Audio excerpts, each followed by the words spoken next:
কি কি খাওয়া খাওয়ান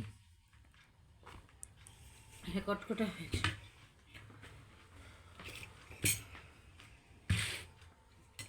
সকালে খিচুড়ি খেয়েছে, দুপুরে ভাত, রাত্রে সব রুটি, বুঝেছো?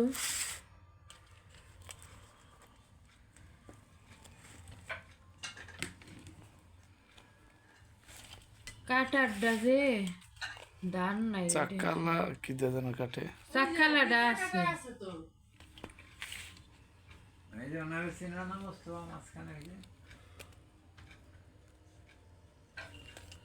কে মৌলানা আবুল কালাম আজাদ নাম শুনছি চেহারা ফরিদপুর তো বাড়ি। মৃত্যুর আদেশ হাসিনারা রাজাকার মৃত্যু আদেশ দিয়েছিল না, সেজন্য উনি দেশ ছেড়ে চলে গেল। তাই আইসে এখন দেশে। দেশ চলে গেছে।